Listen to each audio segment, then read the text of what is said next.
올해 김정은이가 더 이상 우리는 한민족이 아니다 이렇게 선언했고 통일도 없다 선언했습니다. 그래서 지금 북한에서는 통일이라는 것을 다 이제 지우는 작업에 들어갔습니다. 북한의 목적은 뚜렷하죠. 이제는 첫 번째로 북한에서 이제 더 이상 체제 경쟁에서 한국과 따라올 수 없기 때문에 결국 체제 경쟁의 패배를 선언했습니다. 그리고 나의 왕국만 지키겠다.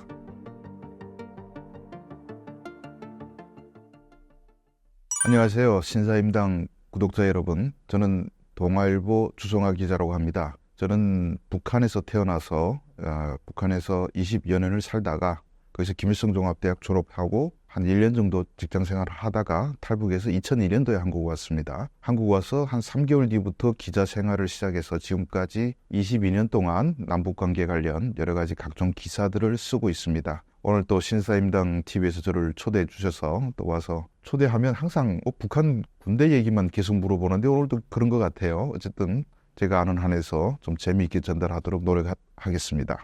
러시아, 우크라이나, 이란, 이스라엘 등 최근 글로벌 긴장감이 높아지는 상황에서 한반도 분위기는 어떤가요? 지금 이스라엘이라든지 우크라이나 이쪽에서 전쟁이 지금 하고 있죠, 지금. 그래서 긴장이 고조되는 게 아니고 현재 전쟁이 벌어지고 있습니다. 그래서 우리가 가만히 돌아보면 지구상에서 2차 세계대전 끝나고 참 오랫동안 평화로운 세상을 구현하고 살았는데 이렇게 동시에 두 개의 전쟁이 벌어지는 사례는 거의 많지는 않습니다. 그래서 지금 전 세계의 관심사가 다시 한번 어쨌든 지구 전체적으로 긴장도 커지고 전쟁도 벌어지고 있으니까 그런 연장선에 있는데 북한도 역시 지금 도발을 거듭하고 있으면서 한반도의 안보가 좀 많은 국민들이 걱정할 수위에 이르고 있다 이렇게 보여집니다. 그래서 그 긴장이라는 것이 얼마 전에도 6월에 우리나라가 9.19 군사합의 파기를 선언했습니다. 이것은 뭐냐면 남북 사이에 완충지대가 사라졌다는 것을 의미합니다. 예전에는 9.19 합의에 따라서 군사분계선 양쪽 5km씩 안에서는 어떠한 포사격이나 훈련도 안 했습니다. 안 하고 있다가 갑자기 지금 그걸 파기해버렸는데 우리가 먼저 한 건 아니에요. 작년도 북한에서 9.19 군사합의를 파기를 선언했습니다. 따라서 우리도 북한에서 당장 분계선 앞에 들어와서 훈련하고 있는데 우리가 안 할 수는 없는 거고 우리도 대비를 해야 되니까 그래서 다시 남북 간에서 서로 코앞에서 총을 겨누게 됐는데 이러면 뭐가 문제냐면 우발적인 충돌 가능성이 훨씬 높아진 거죠. 그래서 북한에서 요즘에도 진지공사하다가 북한 군인 20명이 넘어와서 우리가 지금 위협 사격을 했는데 그런 과정에서 가령 북한에서 대응해서 같이 사격한다 이러면 서로 이쪽에서 3발 쏘면 우리는 9발 쏘고 그럼 또 저쪽 27발 쏘고 이런 식으로 높아지면 소규모 국지전 같은 것들이 벌어질 가능성이 상당히 높다 이렇게 볼 수 있습니다. 최근 북한의 도발 중 오물풍선 같은 이전과 다른 부분이 있는 것 같은데요. 어떻게 생각하시나요? 오물풍선도 우리가 지금 부인할 수 없는데 지금까지 풍선이라는 게 대북풍선이 우리가 역사가 한 2008년도부터 민간에서 특히 탈북자 단체들에서 뿌리기 시작했습니다. 그러니까 16년 정도 벌써 역사가 있죠. 그런데 지금까지 북한에서 그에 대한 맞대응으로 풍선을 같이 뿌린 적은 없어요. 이번에 갑자기 북한의 새로운 대응 방식이라 할까? 풍선이 날아왔는데 물론 이건 북한만 욕할 필요는 없죠. 공정하게 말해서 우리가 보내면 북한도 보낼 수가 있는 거죠. 우린 보내면서 북한은 보내지 말라 하는 건 말이 안 되는 거거든요. 그리고 또 이 풍선의 역사를 쭉 거슬러 올라가 보면 예전에 90년대 이때는 또 국방부 차원에서 심리전단에서 풍선 뿌려가지고 거기서 볼펜이라든지 양말이라든지 이런 거 보낸 적이 있습니다. 그러다가 나중에 김대중 정부가 집권하면서 더 이상 국가 차원에서는 안 하게 됐는데 근데 이게 지금 풍선 북한에서 맞대응하면서 앞으로 또 재밌는 일들이 많이 벌어질 것 같습니다. 이게 재밌다고 표현하는 게 될지 모르겠지만 어쨌든 이렇게 좀 우리가 상상 못했던 웃기는 유치한 그런 일들도 좀 많이 벌어질 것 같다는 생각이 듭니다. 반대로 한국은 대북 확성기 방송을 다시 시작했는데요. 북한이 유독 이 확성기에 민감하게 반응하는 이유가 뭘까요? 대북 확성기가 솔직히 낮에는 또 웅웅하는 소음 때문에 잘 들리지 않는데 밤에는 최대한 30km까지 들린다고 합니다. 근데 주로 전방에는 산이 많으니까 산이 많은 지역에서는 맞은편 북한 초소까지는 들리고 개성 일대 이쪽에는 또 산이 없으니까 개성 시내까지 들립니다. 그래서 북한에서 이걸 막기 위해서 과거에는 제압 방송이라는 걸 했습니다. 같이 확성기를 트는 거예요. 이건 한국에 대한 심리전이라기보다는 같이 소리 내면 이게 서로 소리가 섞여가지고 이상하게 북한에 전달이 안 되거든요. 그런데 90년대 고난행군 거치면서 북한의 전력난이 심각해지면서 확성기를 계속 24시간 틀 수가 없게 됐고, 또 틀었다 해도 방송 출력에 있어서 한국에 비교할 수 없을 정도로 밀리기 시작했습니다. 그래서 깊이 들어가는데 이게 위력이 상당히 세긴 합니다. 왜냐하면 최전방에 나와 있는 군인들은 북한 체제를 수호하는 데서 제1선에 서 있는 군인들입니다. 근데 이렇게 확성기 들으면 저도 모르게요. 그 군 여러분 뭐 이제 3시간 뒤에 비가 옵니다 하면 처음에는 긴가민가 하다가 비가 진짜 와요. 그러면 쟤네들 꽤 많다. 그러면 3시간 뒤 비가 옵니다 하면 빨래를 다 걷어 들여가고, 이런 식으로 처음에 한국에서 하는 말은 사실이구나. 거기다가 노래도 또 음악 같은 것도 우리가 재밌잖아요. 그러면 흥얼흥얼 따라 부르는 군인들도 늘어나고 있고요. 그래서 심리전에 있어서 그게 상당히 효과가 있습니다. 그리고 우리가 2018년부터 대북 확성기 방송 중단했는데요. 대북 확성기 방송 중단된 이후로 분계선을 거쳐서 탈출한 북한군 병사가 없었습니다. 그 이전까지는 1년에도 몇 명씩 내려왔는데 방송이 끊긴 다음에는 적개심만 계속 심어주는 교육만 받다 보니까 굳이 목숨 내대고 가야 될 거 아닙니까? 분계선에 지뢰밭도 있고 하니까. 그러니까 굳이 목숨 내대고 한국으로 오는 병사들이 없어진 거예요. 근데 대북 심리전 방송을 통해서 만약에 귀순한 아무개는 얼마나 잘 산다, 하면 뭐 자가용차도 끌고 다닌다, 이래야 자꾸 동경이 생겨서 목숨 걸 가치를 느끼게 되는데, 이렇게 한 명씩 한국으로 탈출하게 되면 그 부대가 동요를 일으킬 수밖에 없는 거죠. 그래서 북한은 지금 일단 통일도 이제는 안 하겠다 하고 남한의 왕국을 구축해서 제발 좀 가만 놔둬라, 이런 사상이죠. 지금 이번에 통일 포기를 선언했으니까. 그래서 그러려면 북한 체제는 거짓으로 다 조작됐다고 볼 수 있죠. 항상 주민들한테 거짓을 주입합니다. 근데 외부에서 진실이 안 들어가면 그 거짓이 사실처럼 사람들이 인식돼가지고 그 거짓된 세상에서 사람들이 살 수밖에 없는데, 이렇게 어떤 통로를 통해서든 진실이 들어가게 되면 북한 체제가 흔들릴 수밖에 없죠. 그래서 민감하게 반응하는 거죠. 북한은 정말 한국을 공격할 수 있을까요?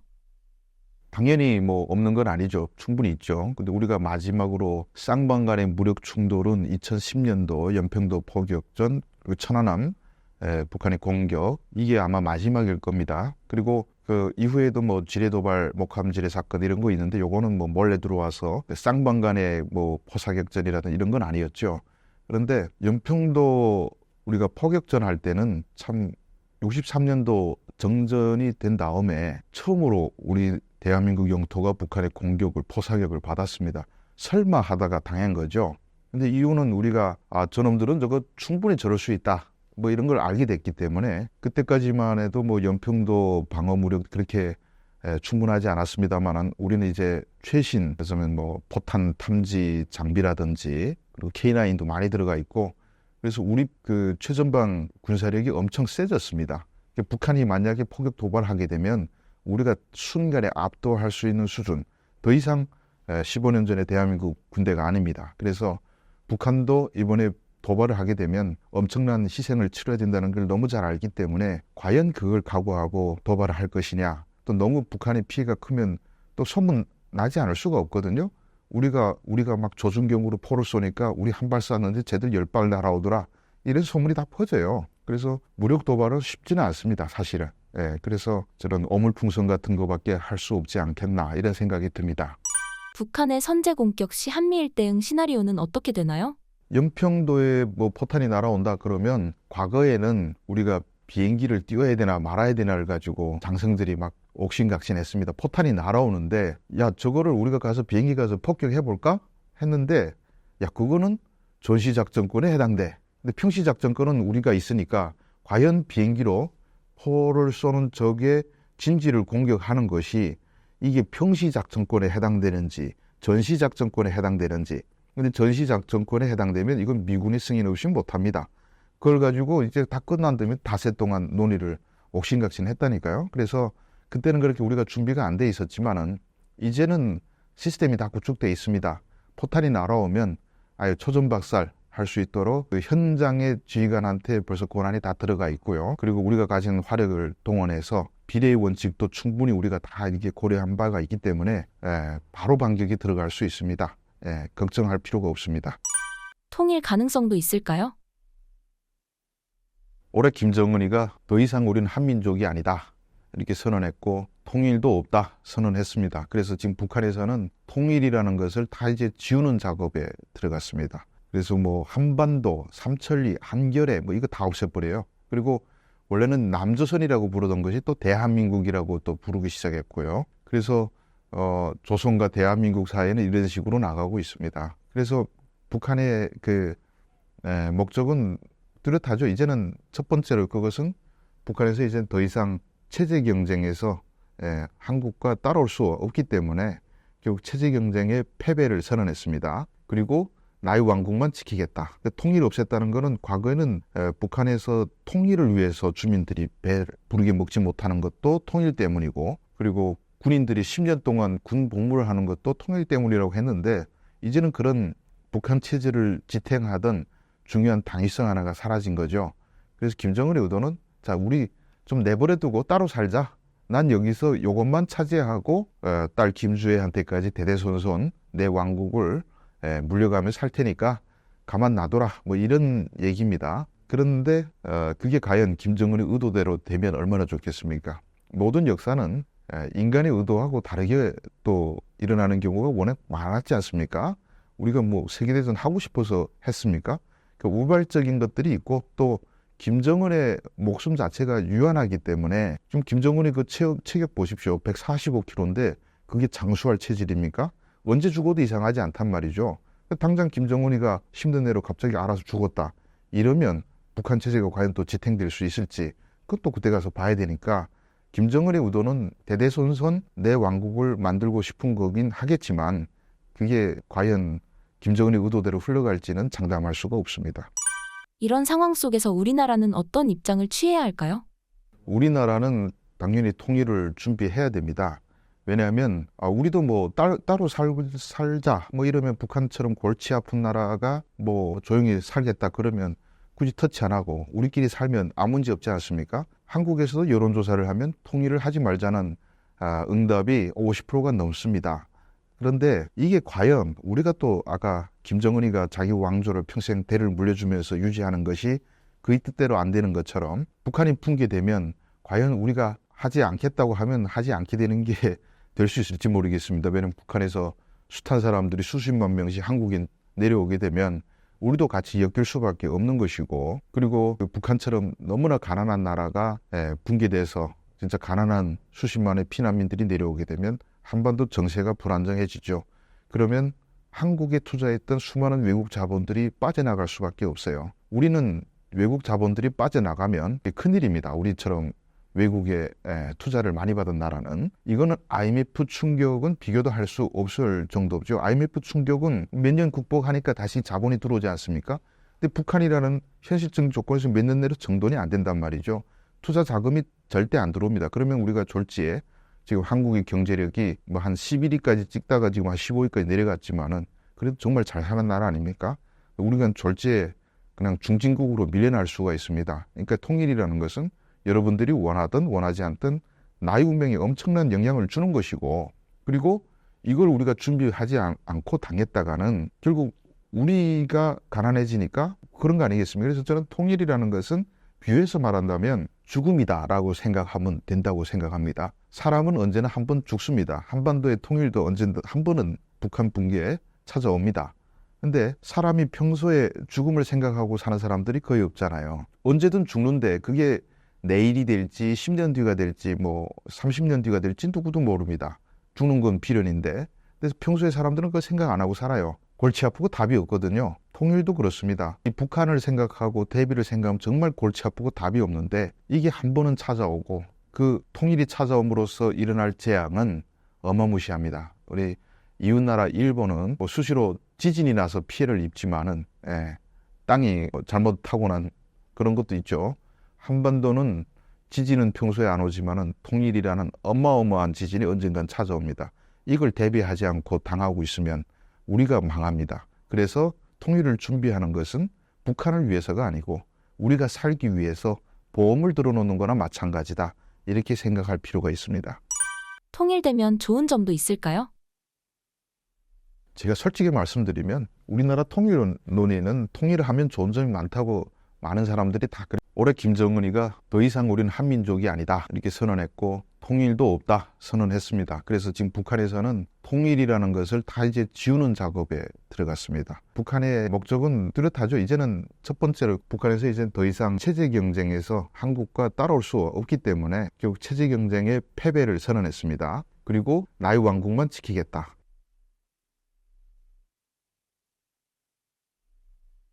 안녕하세요. 신사임당 구독자 여러분. 저는 동아일보 주성하 기자라고 합니다. 저는 북한에서 태어나서 북한에서 20여 년을 살다가 거기서 김일성 종합대학 졸업하고 한 1년 정도 직장 생활을 하다가 탈북해서 2001년도에 한국 왔습니다. 한국 와서 한 3개월 뒤부터 기자 생활을 시작해서 지금까지 22년 동안 남북관계 관련 여러 가지 각종 기사들을 쓰고 있습니다. 오늘 또 신사임당 TV에서 저를 초대해 주셔서 또 와서 초대하면 항상 북한 군대 얘기만 계속 물어보는데 오늘도 그런 것 같아요. 어쨌든 제가 아는 한에서 좀 재미있게 전달하도록 노력하겠습니다.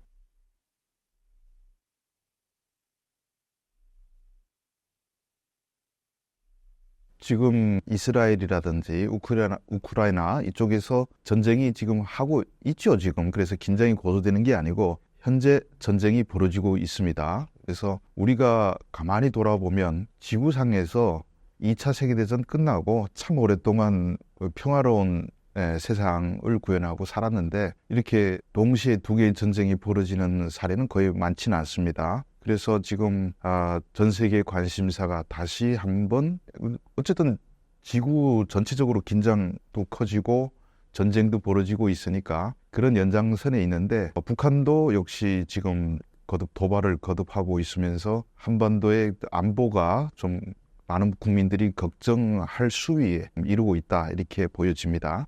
그래서 그 긴장이라는 것이 얼마 전에도 6월에 우리나라가 9.19 군사합의 파기를 선언했습니다. 이것은 뭐냐면 남북 사이에 완충지대가 사라졌다는 것을 의미합니다.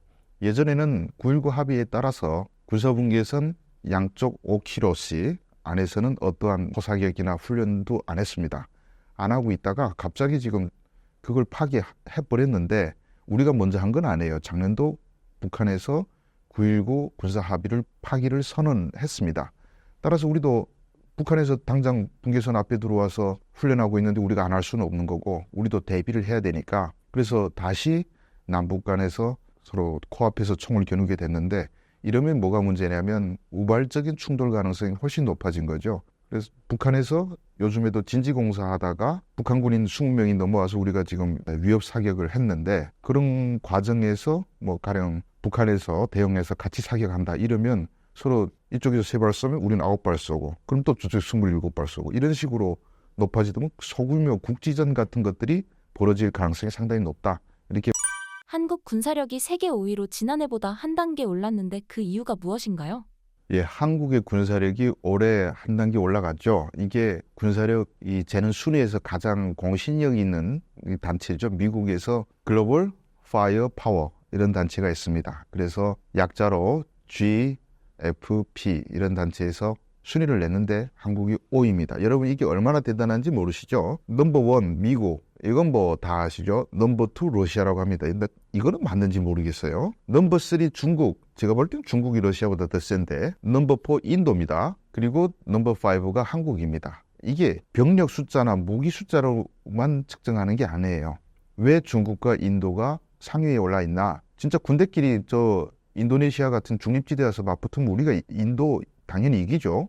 근데 인도가 인구가 세계 1위 됐지 않습니까? 13억 넘고 중국도 13억 넘어요.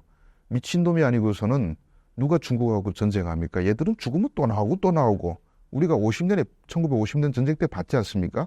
그러니까 이 군사력 측정에서 인구 규모라든지 자원, 전쟁 지속성을 유지하려면 자원도 풍부해야 됩니다. 그리고 국력 이런 거 다 보면서 측정하는데 우리가 13억 중국하고 인도하고 뭐 비슷한 수준에서 5위. 이거는 우리 밑에 어디냐? 영국입니다.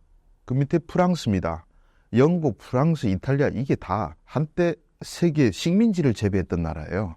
우리는 식민지가 됐던 국가에서 최초로 원조를 주는 국가로 바뀌었을 뿐더러 옛날에 식민 지배를 했던 제국, 옛날 말하면 제국들이죠. 예, 제국을 제쳤습니다. 일본도 다 우리 밑에예요. 다 이게 세계대전 다 치러봤던 나라들인데, 그러니까 우리가 정말 대단하다. 땅도 작고 인구도 다 우리보다 많은 나라들보다 우리는 거의 어깨를 나란히 하고 존재하고 있다라는 걸 보여주고 있는데, 제가 봤을 때는 근데 이게 오이금 맞는 것 같아요. 솔직히 말해서 이 러시아군이 우리가 러시아에 쳐들어가지 않고 러시아가 한국을 쳐들어온다, 침공한다 하면 러시아는 한국을 못 이길 것 같습니다. 중국도 못 이길 것 같아요.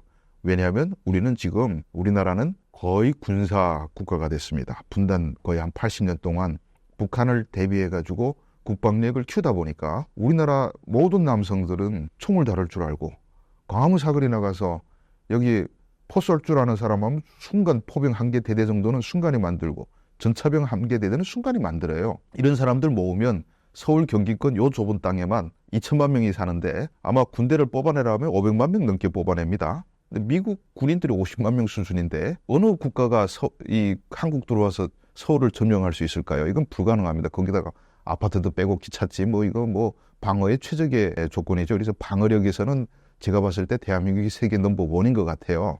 그리고 또 한편 보면 예전에 우리 임진왜란까지 거슬러 올라가면 임진왜란 때 일본군이 들어와서 순식간에 뭐 한 20일 만에 서울 점령하고 온 국토가 다 점령됐지 않습니까? 그게 왜 그렇게 했습니까? 일본은 당시에 들어오기 100년 동안 전쟁을 한 나라예요. 일본 사람들은 눈 뜨면 칼 쏘고 활 쏘고 조총 쏘고 군사력 훈련만 받았습니다. 우리는 농민들이 농사만 짓다가 갑자기 일본군이 탁 들어오니까 게임이 안 되는 거죠. 진짜 백병전 벌려도 일본 사무라이 하나가 조선 농민 10명은 뱄을걸요. 근데 이게 제가 이 말을 왜 하냐면 상황이 바뀌었습니다. 이제 만약 우리는 이제 완전히 군사국가가 됐습니다. 대한민국이 일본을 공격한다 그러면 이제는 과거 임진왜란 때 신세가 일본이에요. 일본 남자 중에 총을 제대로 쏠 줄 아는 사람이 어디 있습니까? 근데 우리는 모든 남성들이 벌써 군대 단위로 조직에서 돌격하라면 누구는 공격조, 뭐 어모조 하면서 알아서 착착 발맞춤에 간다는 거죠. 이제는 일본하고 전쟁해도 우리가 이런 말씀 뭐 적절한지 모르겠습니다만은 만약에 전쟁을 해도 한국이 일본 쳐들어갔다 바로 점령해 버릴 것 같아요. 그만큼 우리가 전쟁 국가가 됐는데 한편으로 보면 이 북한도 해당됩니다. 남성들은 뭐 다 10년씩 군대 갔다 오고 여성도 50%는 군대 갔다 오고 총 쏠 줄 다 압니다. 그래서 우리 한민족이 이제 세계 최강의 전투민족이 됐습니다. 이거 이길 민족이 없어요. 그래서 그런 측면에서는 좀 생긴 과정이 좀 그렇긴 하지만 자부해도 됩니다. 반대로 북한 군사력은 지난해보다 2단계 떨어진 36위인데 하락한 이유가 무엇인가요? 북한군은 36위로 쳐졌는데 어쩌면 그 나름대로 36위면 그 위에 어느 국가에 있는지는 뭐 세기도 어려울 정도 아니겠습니까? 35개를 쏘야 되는데. 근데 북한 사람들의 능력, 아까 전투민족이라 했지 않습니까? 능력은 출중한데 북한이 쳐질 수밖에 없어요. 왜? 돈이 없기 때문에.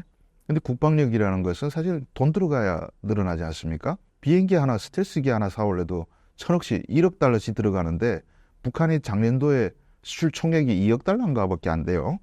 무역 규모가. 맨날 적자 봅니다. 돈을 벌지 못해요. 중국에서 들여가는 게 더 많거든요. 그러니까 북한 공군은 이제 더 이상 기능을 잃지 못한다고 보시면 돼요. 날아다니는 비행기가 100대도 안 될 거예요 아마. 근데 그게 어떤 비행기냐? 미국 21, 23, 29가 80년대 고물이 한 10대, 6대가 있는 것으로 알고 있습니다. 이런 고물 비행기는 우리가 전쟁에 들어가면 한 3시간도 못 버틸걸요? 그냥 날아오르는 족족 왜 죽는지도 모르고 미사일 맞아 떨어지니까. 해군은 더 참담하죠. 사실 돈 제일 많이 들어가는 게 해군 아니겠습니까? 근데 해군은 아마 항구도 못 나올 겁니다. 그럼 공중과 해상을 장악되게 되면 북한군 병사들이 총을 암만 잘 쏴도 말이죠. 아니 저기 안 보이는데 총을 어떻게 쏴요? 근데 우리는 보이지 않는 곳에서 폭격을 퍼붓고 총 잘 쏴도 비행기를 떨굴 수는 없잖아요. 그러면 앉아서 당할 수밖에 없습니다. 그래서 북한군 군사력이 뭐 기계화 부대면 또 변변하냐. 북한군 주력 탱크가요. 1959년도 나온 62인가 그걸 주력으로 해서 92년도에 그걸 그냥 짜집기해서 1000만 호라고 만들어 생산하는데 쉽게 말하면 1960년대 탱크입니다. 우리 K2 나가면 이거는 뭐 싸울 가치도 없죠. 사실은 이건 대량 학살인 거죠. 기계화 부대 없어요. 포병 부대가 아마 뭐 서울을 향해서 300 몇 문이 나와서 포를 쏠 수는 있습니다. 어쨌든 쏘면 명중률은 형편없지만 날아는 오니까. 근데 포도를 쫙 서울을 향해서 쏘려고 꺼내놓으면 우리 위성에서 다 봅니다. 그래서 우리는 딱 준비하고 있다가 북한의 초탄 발사되는 순간 매 포 한 문당 10발씩은 우리가 포탄을 퍼부을 수 있습니다. 10발씩 맞아요. 그것도 엄청 정확하잖아요. 그러면 북한 포부대는 한 3발도 쏘기 전에 전멸될걸요, 아마? 그럼 포병도 사라져요. 물론 대통령의 결심에 따라서 적들이 도발한다는 확실한 정보가 있으면 포 쏘기 전에 우리가 제압할 수도 있어요.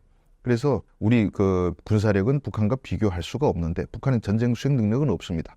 단 36을 꼽을 때 이건 핵을 빼고 만든 수치고 핵을 여면 북한의 군사력은 아마 10위권 안으로 당연히 들어가죠. 핵보유국이니까.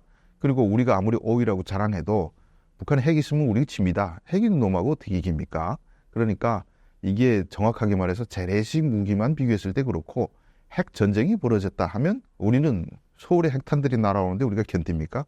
우리가 빨리 항복해버려야죠. 한 발 맞고 제가 항복해야죠. 핵 맞으면서 버티면 더 많이 죽지 않습니까? 항복한다 그러면 제가 아주 그 의지가 없는 나쁜 놈이라고 생각할 수 있는데 그게 낫습니다. 제가 다 생각이 있습니다.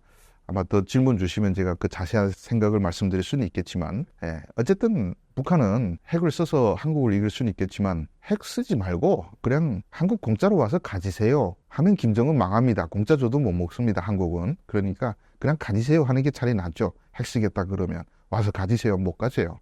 어떻게 2천만이 5천만 통치를 합니까? 이 자유분방한 거. 대한민국 사람들이 생활청화 해봤습니까? 무슨 당시 호상 비판 해봤습니까? 근데 그걸 또 와서 가르쳐 줘야 되는데 가르쳐 주려면 한 300만 명은 내려보내서 가르쳐야 될 거 아니겠습니까? 그래서 당비서 내려보내야죠.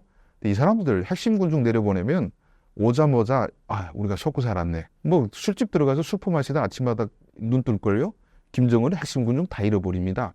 그리고 통치가 안 돼요. 한국의 5천만 이 자유분방한 이 사람들도 통치가 안 될 뿐더러 북한도 다 잃어버립니다. 한국 가지면 북한은 소화할 능력이 없습니다. 거짓의 사상 누각 속에서 교치탱에 왔는데 이 거짓이 말하자면 이 성이 무너지는 순간 김정은 체제 끝납니다. 그래서 공짜 줘도 못 먹습니다. 그러니까 공짜 줘도 못 먹는데 굳이 핵 쓰고 먹을 이유는 없잖아요. 그래서 나중에 뭐 북한에서 막 그러면 그냥 와서 가져 이래도 괜찮아요.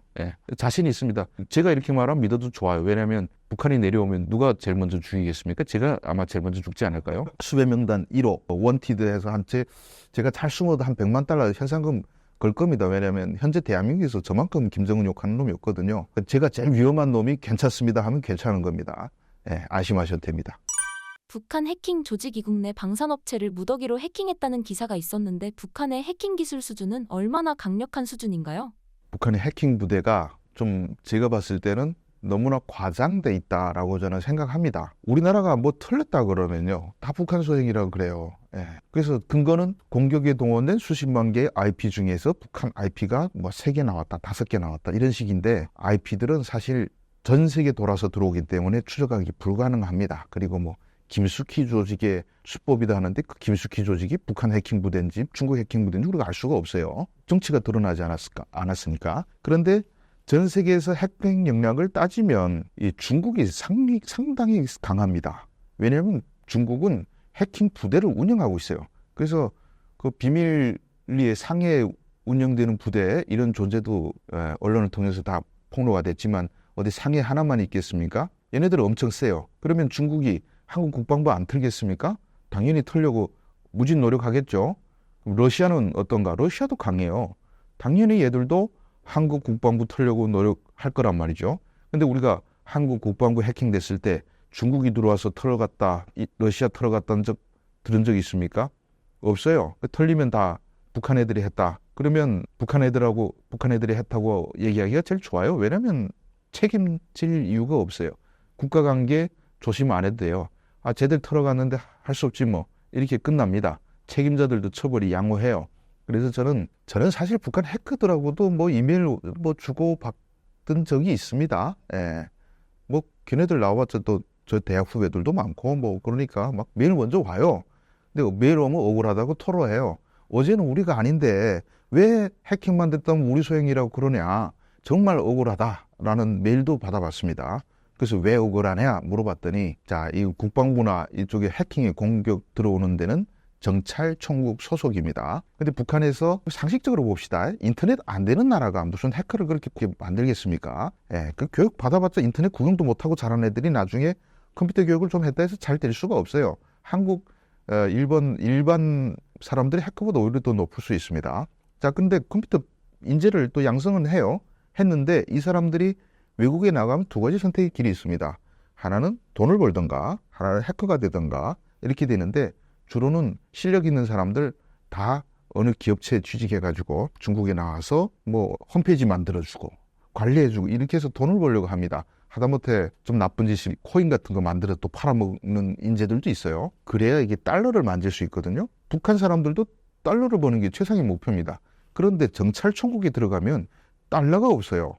아무리 국방부에서 해킹해 와도 보상이 거의 없습니다. 그러다 보니까 정찰총국에 들어가는 애들은요, 실력 있는 애들 5%밖에 안 돼요. 나머지 95%는 뭐야? 아버지 잘 만나서 별 달고 탁 이러면 폼 나잖아요. 그리고 노동당에도 빨리 입당할 수 있고. 그래서 폼 내기 위해서 정찰총국 들어와 있는 애들인데 수준이 한심합니다. 그러면 이게 지금까지 다 틀었던 게 북한 소행인 게 다 거짓말이냐? 아니죠. 하긴 하겠죠. 그런데 그렇게 대단한 건 아니다. 우리가 언론에서 세계 무슨 3인이 5인 이런 얘기가 나오는데 그 정도는 아니다 하는 점을 말씀드리고 싶습니다. 현재 북한이 가장 무서워하고 있는 대한민국 무기가 있나요? 저는 물론 북한이 무서워하는지 안 하는지 가서 설문조사를 해본 적은 없습니다만 물어보면 근데 이게 물어봐도 안 돼요. 왜냐하면 무슨 무기 있는지 안 알려줘요. 북한군이 가령 아파치 같은 거요. 이거 한번 뜨면 북한 기계화 부대는 한 개 연대 뭐 사단 작살나거든요. 한 10대만 뜨면. 그러면 북한 탱크병들한테 진격할 때 북한 저기 아파치 공격이 있을 수 있으니 라고 얘기해 주냐. 절대 아파치란 헬기가 있다는 얘기를 안 해요. 얼마 전에 그 고물 탱크에다가 뭐 반항장갑 흉내를 낸 거 떠덕떠덕 붙이고 나와서 김정은이 뭐랬습니까? 세계에서 최고로 강력한 전차라고요. 근데 그 전차가 기반은 59년도에 생산된 러시아 전차 기반을 해가지고요. 이거 뭐 이 화력이 약해서 포탄으로 뚫는 게 별로 없으니까 요즘 전차들이 워낙 장갑이 두꺼우니까 뒤에다가 또 대전차 미사일 달았어요. 그 탱크인데 대전차 미사일 가면서 그걸 발사해야 돼. 이런 고물 탱크를 끌고 나와서 김정은이 뭐래냐. 세계에서 가장 강력한 탱크를 만들었다고 자부심 가지라 그래요. 그럼 북한 군인들은 진짜 우리 탱크가 제일 세다 이렇게 교육받아요. 북한 비행사들 한국의 우리가 F-16, 15 뭐 이 정도의 성능이라든지 그리고 우리가 또 KF-21도 만들고 심지어 스텔스 F-22 뭐 이런 것들을 북한 F-35죠. 군인들한테 얘기를 하면 비행사들이 뜨겠습니까? 뜨면 죽는 건 너무 잘하는데 그래서 그런 얘기도 안 가르쳐 주죠. 북한 비행사들 훈련하는 거 봤죠? 사진 나왔죠? 땅에서 이렇게 비행기 지고 기름도 없어서 이렇게 하고 다니는데 물론 그것도 할 새가 없을 거예요. 뜨면 죽는데 사거리가 우리는 뭐 한 100km 밖에서 북한 비행기를 격추하니까 그러니까 북한에서는 한국의 어떤 무기가 센지를 절대 가르쳐 주지 않습니다. 그러다 보니까 북한 군인들이 우리 군은 세계 최강이라는 이런 생각을 갖고 있습니다. 그래서 국지전 도발이 일어나도 쟤들은 한국에서 포탄이 정확하게 날아오면 이게 웬일이지? 어떻게 정확히 이쪽에 떨어지지? 깜짝 놀랄 거예요. 근데 그런 걸 감안해서 북한을 쉽게 말하면 북한 애들은 모른다. 그러면 어떤 무기가 무섭겠는지 개별적인 개인적인 의견입니다. 제가 봤을 때는 현무4 미사일이 제일 센 것 같습니다. 북한은 6.25 전쟁 때 너무 혼나가지고 제공권 잃어버렸지 않습니까? 폭격에 너무 시달렸죠. 그러다 보니까 폭격을 진짜 무서워해요. 그러다 보니까 방어를 하기 위해서 전국 곳곳을 지하화 갱도로 다 만들어버렸습니다. 그래서 북한군 지금도 최정방 군인들도 다 갱도에 들어가 있어요. 물자 다 갱도에 거두었습니다. 근데 현무4가 왜 무서우냐면 이 북한의 장점을 바로 최악의 단점으로 만들어놔요. 이게 정확도가 뛰어난 데다가 한 발 들어가면 우리가 최고 관통력이 좋은 건 공개 안 해서 그렇지 심지어 180m까지 들어갑니다. 그러면 그쪽 들어가서 폭발을 일으키면 지진을 일으키는 거죠. 갱도 다 무너집니다. 그 중요한 갱도마다 한 발씩만 박아 여면 북한은 그런 갱도 들어갔다 졸제 그냥 거기 무덤이 되는 거예요. 그러니까 현무포가 있는 한 북한에서 북한 군인들이 혹시 본다면 빨리 갱도에서 도망쳐가지고 밖에 나오는 게 그나마 생존 확률을 훨씬 높이는 길이라는 것을 분명히 말씀드릴 수 있는데 순간에 북한 전역에 모든 군사력이 무덤된다. 그럼 그게 가능하냐? 가능하죠. 우리 위성에서 북한 경도 있고 다 찍어놨습니다. 좌표 다 있어요. 수화하는 건 1000발이 날아가서 무덤이 1000개 생깁니다. 그러니까 현무포를 북한에서 제일 무서워해야 된다. 그리고 김정은 입장에서는 현무포도 걱정해야 되지만 스텔스 F-35 같은 거 우리 이제 40기 가지고 있는데 별장에서 즐기다가 그냥 영문도 모르고 죽을 수 있어요. 이거 날아오는지도 몰라. 그러니까 스텔스 비행기도 북한이 경계하는 아주 위험한 무기다라고 볼 수 있죠. 그래서 사실 우리 대한민국 그 국방력이 워낙 강하니까 뭐 그 외에도 뭐 이지스함도 있고 아파치도 있고 별거 다 있는데 하나하나가 북한한테는 청천벽력 같은 무서운 괴물 무기죠. 그래서 뭐가 특별히 무섭다고 꼽기도 어려울 정도겠습니다. 1대1 만나면 우리 무기가 어쨌든 다 무서워요. 예. 북한이 계속 핵위협을 하며 도발하고 있습니다. 현재 북한의 핵 수준은 어떤가요? 사실 뭐 핵무기 자체는 벌써 나온 지 80년 된 기술입니다. 그러니까 1945년도에 등장했지 않습니까?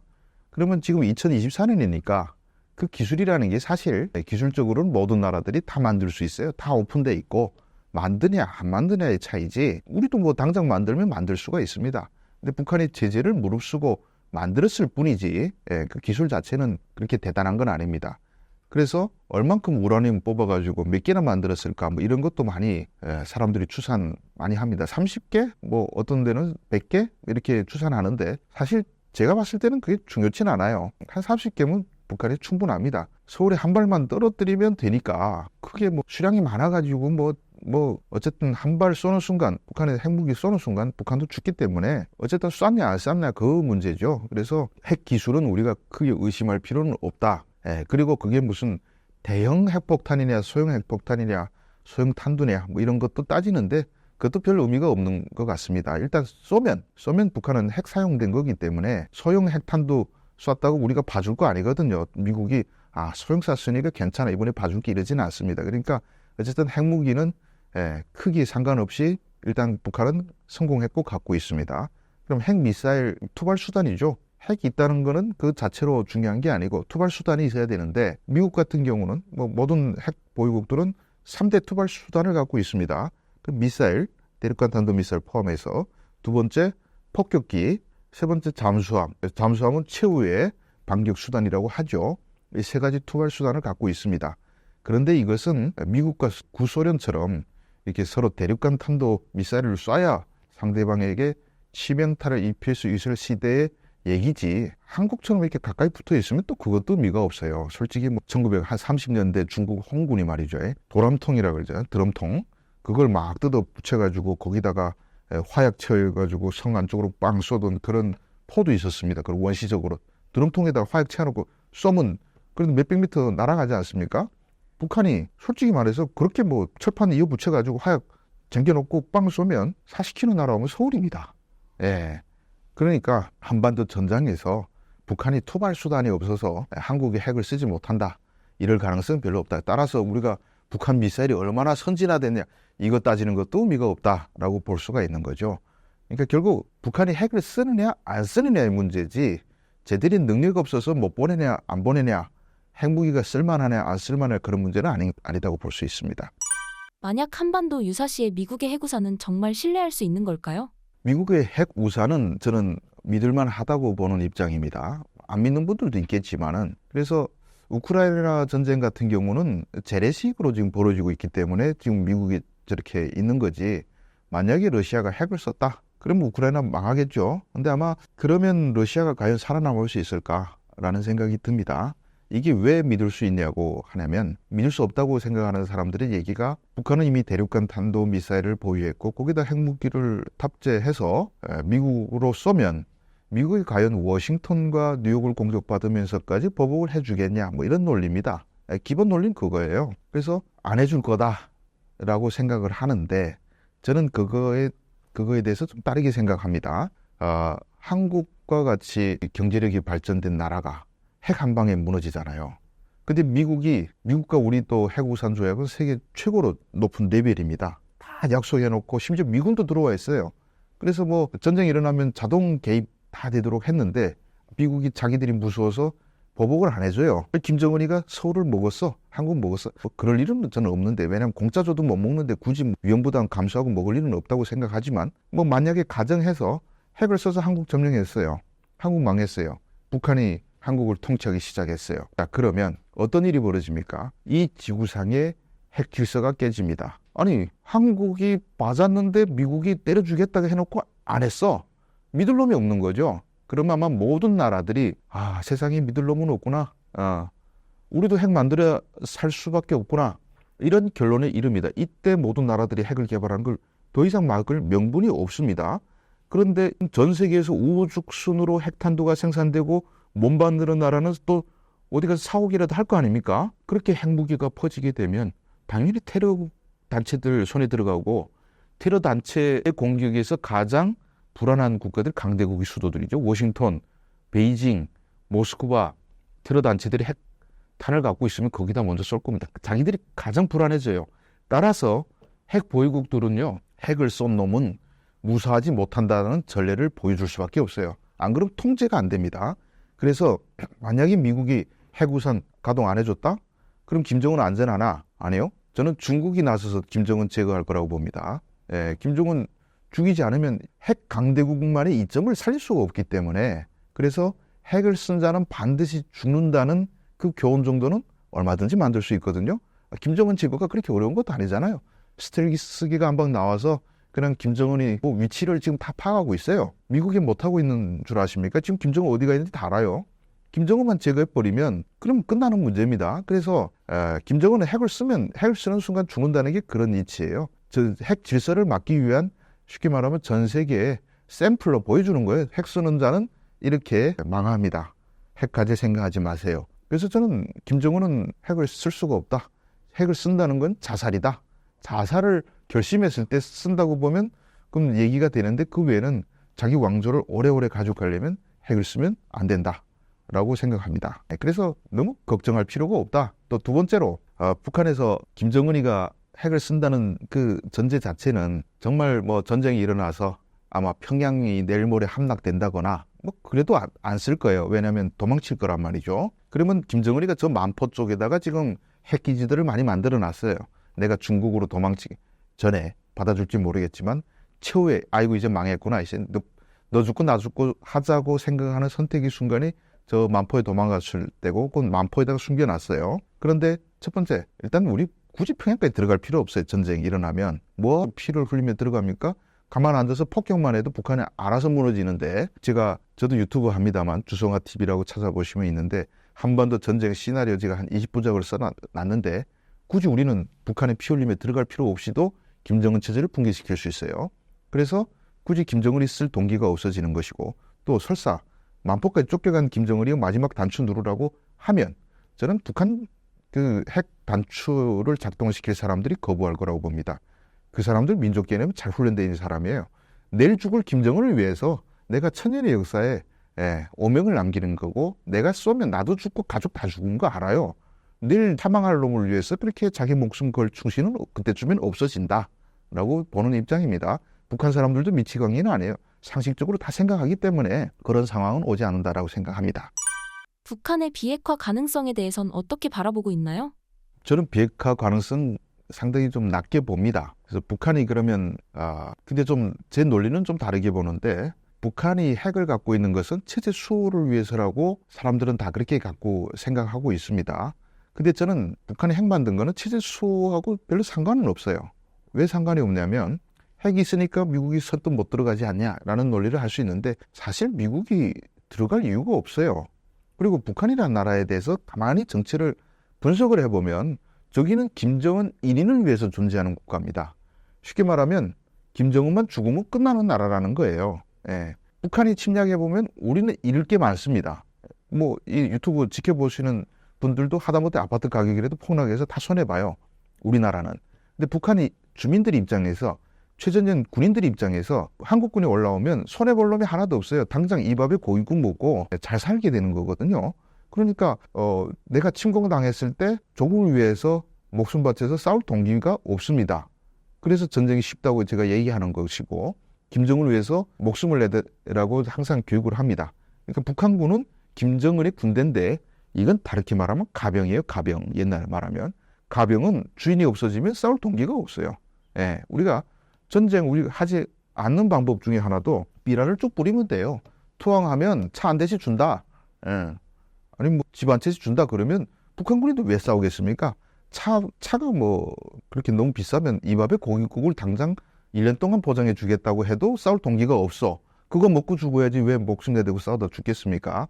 그러니까 북한군하고 전쟁을 상정했을 때 전면전하면서 싸울 이유는 없고 김정은 하나만 제거해버리면 되는데 그럼 북한이 무너져요. 미군이 왜 그럼 북진하겠습니까? 김정은 제거하면 알아서 무너지는데 김정은 제거할 수 있는 수단은 얼마나 정말 많고 우리가 몰라서 그리고 능력이 없어서 안 하는 게 아니고 사실 지금 이 순간도 마음 먹으면 아마 여름에 더우니까 김정은이가 지금 원산 별장 와서 가족들하고 같이 해수욕 할 겁니다. 다 내려다보고 있어요. 거기다가 뭐 스텔스 기본에도 좋고 미사일 날려도 좋고 그것만 딱 드러내면 아니 뭐 4월 15일 날에 뭐 이런 명절 날에 김일성 광장에서 행사 몇 번 합니까? 엄청 많이 하지 않아요? 거기다가 순항 미사일 하나만 딱 여도 그냥 주속단의 간부들만 싹 도려낼 수 있어요. 이 능력은 미국만 가지고 있는 게 아니고 저도 갖고 있습니다. 왜? 무인기 한 대 지금 평양 김일성 광장까지 폭탄 2개 달고 갈 수 있는 무인기 하나 개발하는데 3천만 원이면 돼요.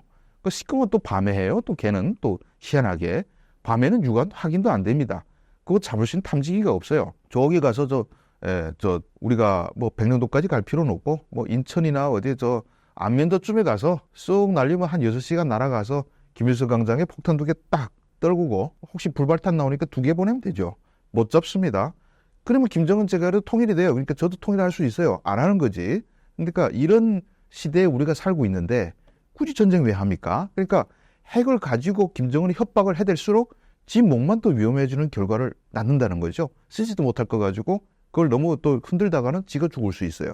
이게 핵의 딜레마인데 그러면 핵을 왜 만들었냐? 사실 만든 동기는 바꿔먹자고 만든 거예요. 북한이 핵을 가지고 사실 원했던 게 북미 수교입니다. 90년대부터 줄기차게 북미 수교가 북한의 목표였는데 미국이 안 들어준 거예요.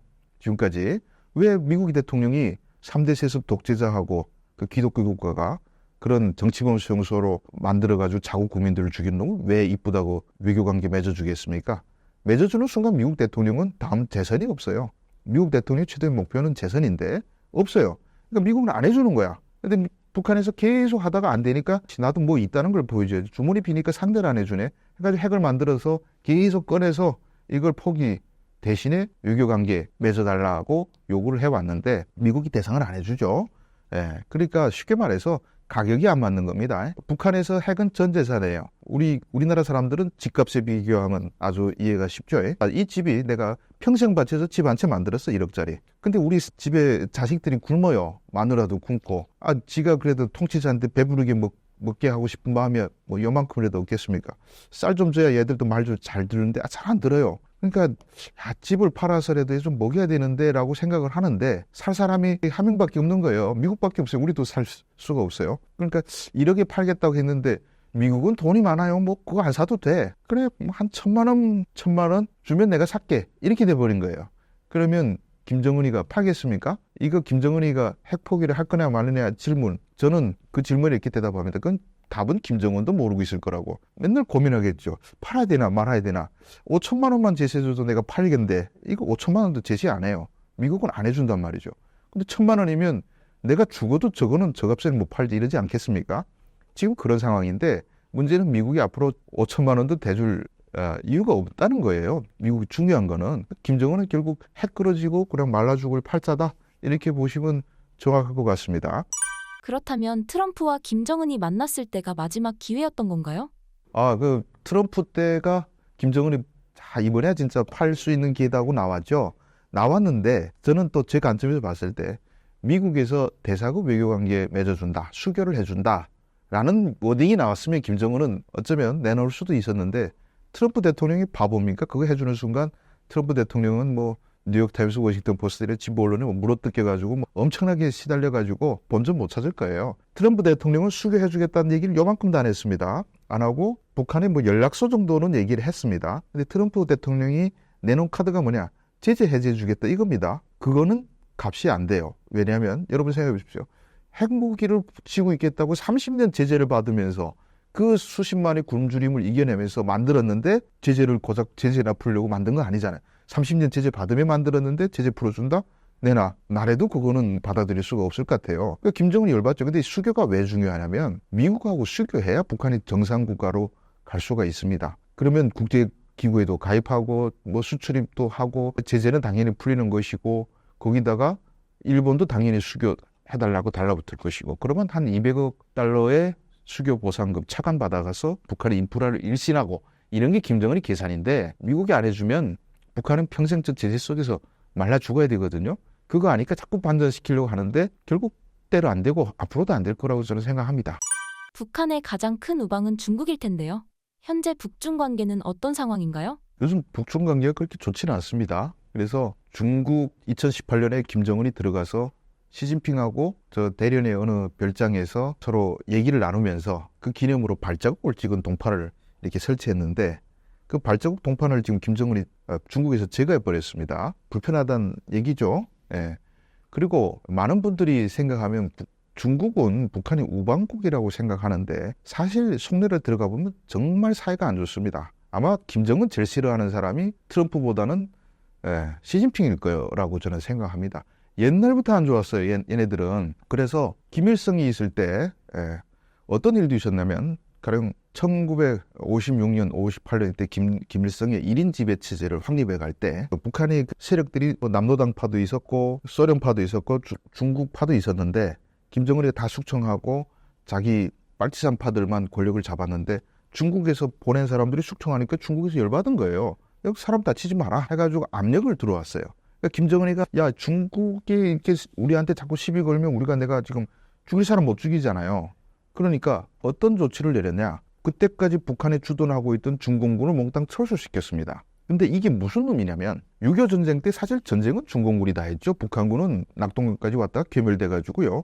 동부전선에만 약간 있었고 전쟁 끝나서 한 3년 정도 지났을 무렵인데 중공군이 북한 군사력에서 차지하는 비중이 80%는 넘었을 겁니다. 이쪽이 100이고 100 해서 균형을 잃었는데 80을 한꺼번에 뽑아버린 거예요. 이거는 정말 죽기를 각오하고 중국을 쫓아버린 겁니다. 그만큼 중국을 싫어한 거예요. 김일성도 싫어했죠. 그리고 90년대도 또 중국이 한국하고 수교하면서 김일성이 그때 거의 쇼크 수준으로 충격받았고요. 그리고 90년대 또 그 고난의 행군이 있었지 않습니까? 숱한 사람들이 수십만 명 굶어 죽었는데 그때 북한이라고 중국 가서 식량 좀 달라고 안 했겠습니까? 쌀 좀 주세요. 50만 톤만 있으면 먹고 살만합니다. 좀 도와주세요. 근데 중국이 조건 내걸었어요. 뭐뭐 하면 우리가 좀 도와줄게. 물론 안 받은 게 김정은이니까 아주 나쁜 놈 맞죠? 김정일의 입장에서 봤을 때 그거 받으면 자기 체제가 흔들릴까 봐 안 받았습니다. 안 받았다고 중국에서 쌀 한 톨도 주지 않았어요. 북한에서 사람들이 죽어가는데 정말 전국에서 시체들이 널려 있는데 지금 북한 간부들 그때 생각하면 이를 갈고 있습니다. 저런 있는 욕설을 다 퍼부을 거 아니겠습니까? 아직도 기억해요. 우리 굶어 죽어도 거들떠 안 보던 놈. 이게 우방국입니까? 아니죠. 한국도 쌀 보냈는데 중국이 안 보냈어요. 지금도 김정은이 들어서서 시진핑 상대를 안 해줬습니다. 장성택 죽이고 보니까 야 저놈도 그냥 뭐 지혜비하고 똑같구나 해가지고 상대를 안 해주다가 지금 상대를 해주고 있습니다. 근데 절대로 중국은 북한에 먹고 살 걱정이 없을 만큼 지원해 준 적이 없습니다. 그런데 그럼 왜 중국은 자꾸 북한을 감싸고 있느냐 이런 질문을 할 수밖에 없는데 근데 이게 중국한테는 북한이 참 괴력이에요. 버릴 수도 없고 그렇다 해서 죽일 수도 없고 중국은 북한이 좀 조용히 자기들처럼 개혁개방해서 먹고 살만하면 좋겠는데 자꾸 김정은이 옆에서 군사적 도발을 일으키고 만들고 하니까 그걸 보시러 미국이 계속 들어와요. 항공모함 보내고 뭐 사드 보낸다고 하고 이러니까 골치 아파 죽겠는 거예요. 조용히 살았으면 좋겠는데 말을 안 듣는 거야. 계속 호전 쪽으로 나가니까. 그래서 저걸 그러면 체제를 바꿔 제거해버리면 좋겠는데 김정은이가 자기 대타가 될 만한 사람들은 다 죽여버렸어요. 장성택 죽이고 김정남 죽이고 그게 뭘 보여줍니까? 한국에 보여준 거 아니고 중국에 보여준 거예요. 나 죽으면 대안이 없어. 그래서 시진핑이 2018년 불렀을 때 달려가서 그때는 외무장관 보내면 되는데 굳이 내가 가서 알랑방구 좀 키우겠다. 가서 형님도 종신이니까 나도 종신이니까 잘 모시겠습니다. 본질은 그거예요. 3번씩이나 달려갔어요. 굳이 자기도 안 가도 되는데 어쩌겠습니까? 나 죽으면 대안이 없지 않습니까? 이걸 보여주는 거예요. 근데 중국의 제일 걱정은 뭐냐면 북한 붕괴입니다. 북한이 붕괴되면 어떤 일이 벌어집니까? 당연히 한반도가 한국에 의해서 통일되는 거죠. 미국이 코앞에 들어오고 뭐 이런 이유도 있지만은 그것보다 더 중요한 이유가 있어요. 수백만 명의 난민들이 동북으로 밀려 들어갑니다. 근데 아까 제가 일부에서 말씀드렸지만은 세계에서 전투력이 제일 짱짱한 민족이 한민족입니다. 북한 군인들 10년 동안 군 복무하다 보니까 총쏠줄 달아요. 북한 어느 마을에나 무기고 다 있어요. 무기고 바로 컨트롤이 없어진 세상이 와서 무정부적 그런 상황이 오면 아마 북한 가난한 사람들은 총 한 자루 무기고에서 빼다가 동북에 들어가서 어느 뭐 은행 털다가 가정집이라도 털고 나오지 않겠어요? 도망치는 거예요.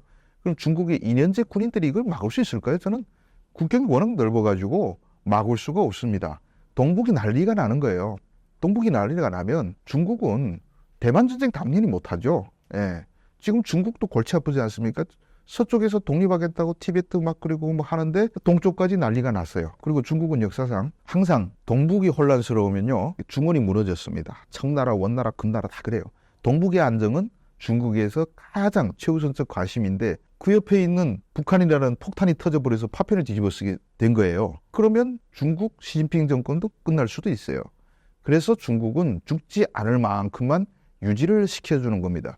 근데 이게 무서운 시나리오가 뭐냐? 만약에 미국이 대만하고 전쟁을 해야 될 수도 있잖아요. 지금 대만 긴장 높아지니까. 그래서 대만에서 중국이 공격을 하게 되면 미군이 자동 개입한다고 돼 있습니다. 개입해요. 중국하고 붙으면 미국이 무사하겠습니까? 누가 이기든 상관없이 몇만 명의 미군이 죽는 거죠. 전면전이 벌어지면. 어느 미국 대통령이 아주 똘끼 충만한 대통령이 10년 뒤에 나타나서 가만 보니까 야 우리 군 이렇게 시뮬레이션 돌려보니까 우리 군 10만 명 죽고 뭐 중국은 100만 죽고 200만 죽고 그건 중요한 거 아니에요? 우리 군 엄청나게 죽잖아요. 야 그러면 이 전쟁 못한다 이렇게 생각하잖아요. 답이 있습니다. 뭐가 답이 있냐? 한 놈만 제거해버리면 중국이 죽어요. 중국 옆에 붙어있는 바로 그 폭탄을 터쳐버리는 거예요. 터지는데 뇌관이 누구냐? 김정은만 그냥 설레마니니 뭐 이런 거 제거하는 거 프로 아닙니까 미국은? 김정은만 딱 죽어버리면 이 폭탄 파편이 중국으로 확 태버리고 중국은 대만 전쟁할 생각 10년 동안 꿈쩍도 못할 거예요. 근데 그 파편을 중국만 뒤집어 쓰냐? 한국도 같이 뒤집어 쓴단 말이죠. 그러니까 미국이 한국과 미국이 사이가 안 좋아서 한국을 희생할 각오만 돼 있다면 대만이 삽니다. 그래서 우리 미국한테 잘 보여야 돼요. 그래서 미국한테 아시아에서 제일 중요한 국가는 중국이고 두 번째 중요한 국가 일본인데 한국은 갑자기 뭐 예전에도 뭐 에치슨 라인 이렇게 해서 뒤로 몰리는 바람에 북한에서 소련에서 오판하고 나온 것처럼 어느 순간 한국을 포기하는 듯한 인상을 주는 순간 그러면 위험한 순간입니다. 한국에서 철수하고 김정은 제거해버리면 중국과 한국이 같이 망한다. 중국 시진핑 정권도 유지되기 어려울걸요. 그래서 그런 이유로 중국이 북한의 키를 잡고 있다. 우리나라 사람들은 북한을 먹여 살린다고 얘기하는데 틀린 말은 아닙니다. 근데 북한을 망하게 하려면 중국에서 쌀하고 기름 안 주면 된다 이렇게 얘기하는데 그건 틀린 말입니다. 쌀하고 기름 안 줘도 굶어 죽으면서 뭐 기름이 없어 차가 못 다니면 집신 신고 다니면서라도 북한은 무너지지 않을 겁니다. 그렇게 해서 무너지진 않아요. 근데 북한을 붕괴시키려면 중국이 아주 심플한 방법이 있습니다. 탈북자로 북송 안 시키면 되는 거예요. 도망쳐 나왔는데 다 북한 보내주는 게 바로 중국입니다. 잡아서. 그러니까 진짜 경비병은 중국인 거예요. 북한 국경경비대가 아니고. 근데 중국 넘어갔는데 북송 안 시킨다 그러면 국경경비대부터 다 달아나지. 그건 누가 앉아 거기 있겠습니까? 배고프면서. 그러면 북한 무너집니다. 이거는 몇 달이면 무너져요. 근데 그걸 안 하는 거죠. 끝까지 지켜주는 거죠. 왜냐하면 폭탄으로서 그냥 살려놔야 되니까. 터지면 큰일이니까. 그래서 중국은 북한을 이뻐서 봐주는 게 아니고 터지지 말라고 봐주는 거예요. 러우 전쟁 이후로 북한의 경제가 살아나고 있다는 이야기를 들었습니다. 현재 북한과 러시아 관계는 어떻게 봐야 할까요? 지금 엄청나게 좋아졌죠. 네. 원래 푸틴이 2000년에 집권해서 서방하고 친해지려고 많이 노력했습니다. 그러다 보니까 북한 그들도 안 봤어요. 그 전까지는 전쟁이 일어나기 전까지는 유엔 안보리에서 러시아가 북한 편도 거의 들지 않고 제재 결의안도 뭐 그냥 봐주지 않았습니다. 왜냐하면 러시아한테 북한이라는 존재는 꼭 있으나 마나한 귀찮은 존재거든요. 러시아에다 빚도 많이 져가지고 갚지도 못한 거지 국가에다가 북한이 러시아에다가 뭐 이쁘게 해줄 일이 없었어요. 근데 전쟁이 터지고 러시아가 고립됐으니까 편이 없어진 거예요. 그러니까 이 북한이라는 또 그 뭐 포탄도 많이 군수산업도 괜찮게 있으니까 또 전 세계에서 러시아제로 그 시스템을 유지하고 있는 국방력이 러시아 시스템을 유지하는 게 북한이 유일합니다. 거기는 공군도 무기도 다 러시아제 그리고 뭐 전쟁 교리도 다 러시아식 그대로입니다. 이거는 또 무슨 말이냐면 북한에서 쓰는 포탄 이거 갖다 놓으면 바로 러시아도 쓸 수 있다는 거죠. 그래서 병참 기지로서의 북한의 중요성이 높아진 거죠. 그래서 러시아가 우리도 왕따인데 쟤네 그래도 우리한테 잘 벌려 노력하니까 지금 편이 귀한 때니까 받아들인 거예요. 무기 성능이 형편없지만은 그래도 또 안 쏘는 것보다 쏘는 게 낫지 않습니까? 그래서 받아주는데 또 러시아가 줄 것도 풍부하게 있습니다. 왜냐하면 러시아 같은 경우에 주로 뭐 농업이 다음에 밀 생산국이에요. 1년 생산하는 밀이 8천만 톤 정도 되는데 재작년 같은 경우는 풍년 들어서 뭐 1억 1천만 톤 생산됐어요. 그럼 3천만 톤을 팔아먹어야 되는데 제재니까 쉽지 않은 거예요. 썩여버려야 되는데 요 중에서 100만 톤만 갖다 줘도 북한은 정말 배부르게 먹고 삽니다. 그러니까 러시아한테는 그냥 그 주는 거 아무것도 아니죠.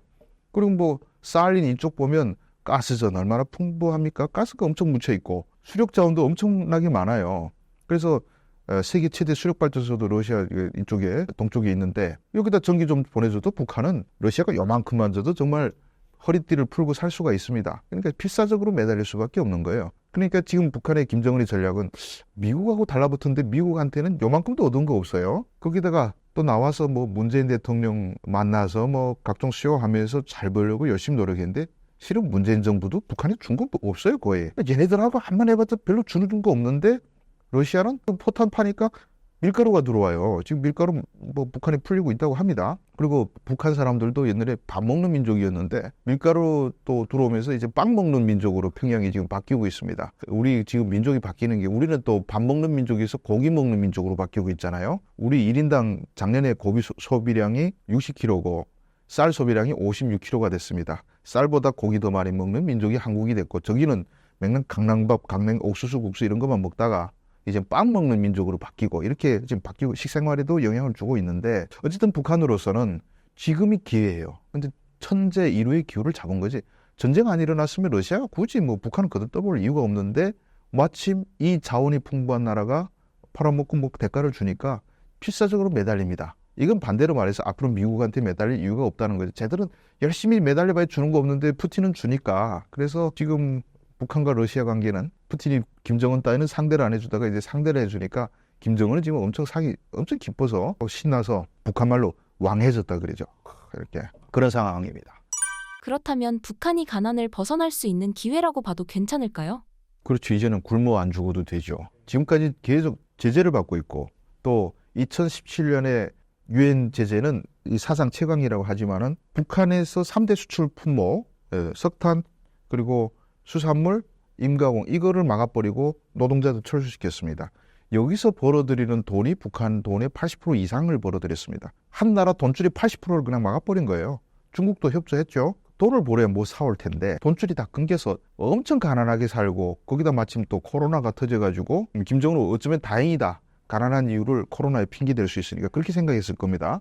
근데 코로나도 풀렸어요. 이제는 돈 벌어 와야 북한 사람들도 하다못해 뭐 조미료 하나라도 북한에 생산 못 합니다. 뭐 그래서 기름 사가야 되고 뭐 이런 것들 사가야 되는데 그 민간 차원에서 외화벌이 해가지고 번 돈으로 사갔는데 이제 못 들어가잖아요. 불만이 엄청나게 높아져서 사실 요거 몇 년만 더 가면 국가 통제하기 어려운 상황인데 이 구세주가 나타난 거 아닙니까? 러시아가. 그러니까 김정은으로서는 정말 다행스러운 일이죠. 신사임당 구독자분들께 해주고 싶으신 말씀은요? 신사임당 구독자 여러분, 오늘 또 와서 이렇게 다양한 주제에 대해서 얘기를 나눴는데 저도 사실 유튜버입니다. 제 유튜브가 주성아TV라고 한 33만 명 구독자를 갖고 있는데 이상하게 북한 얘기를 하면 제 유튜브에서는 안 보고 이쪽에 나와야 또 구독자들이 많이 보더라고요. 근데 사실 재미있는 건 제 유튜브에 더 많습니다. 많이 찾아주시고 제가 나온 목적도 주성아TV 홍보를 위해서 나왔으니까 많은 구독, 좋아요, 신사임당TV도 눌러주시고 제 채널도 눌러주시면 감사하겠습니다. 여러분들 북한에 이제 또 도발해가지고 정세가 긴장되면 그래서 여러 가지 북한 이슈가 되면 많은 사람들이 북한을 찾아볼 텐데 그때 또 필요한 사람이 돼서 다시 한번 또 나타날 수도 있을 것 같습니다. 감사합니다.